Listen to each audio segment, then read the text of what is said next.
Ils sont 7 et contribuent au mieux-être des plus petits hospitalisés. Éclat de Lille, c'est une association avec qui le rire devient soin. Les clowns visitent les services pédiatriques des CHU Nord et Sud à hauteur d'une fois par semaine. Le docteur Yves Reguer, responsable du service oncologie pédiatrique, est aussi le président de l'association. Il a intégré les clowns à l'hôpital après les avoir vus travailler à Paris pendant son internat à l'hôpital Trousseau. Il le dit, les clowns contribuent au traitement des enfants. Il faut voir le soin comme quelque chose de beaucoup plus large que de traiter. Prendre soin de la personne, c'est aussi s'occuper de son bien-être. Et les enfants, ce sont avant tout des enfants. Ils ne sont pas faits pour vivre à l'hôpital, donc il faut leur offrir un espace de liberté, un espace où ils peuvent s'exprimer. Et les clowns sont là pour ça, sont là pour leur faire oublier l'hôpital à un moment donné. Ils s'adaptent à l'enfant, à son état de santé, à ce qu'est l'enfant, à ce qu'est cette famille. Et c'est vraiment un jeu qui se noue entre les clowns et l'enfant et sa famille. Intervenir avec les clowns, être avec eux dans le jeu de temps en temps, c'est extrêmement important et ça permet de dépasser nous aussi, notre côté docteur, soignant, et d'être aussi une personne. Et les clowns, en duo différents chaque semaine, s'adaptent toujours aux enfants et à leur pathologie.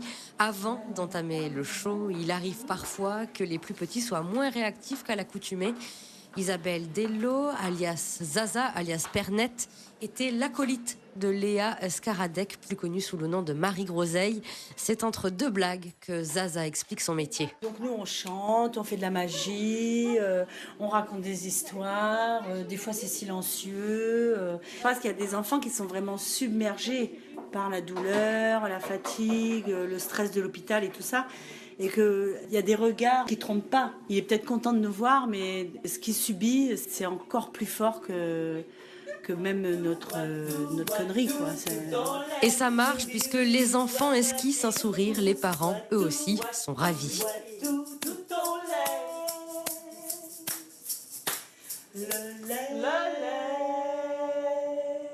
C'est nickel, c'est impeccable, ils sont super, ils rapportent un peu de couleur, un peu de joie, c'est super.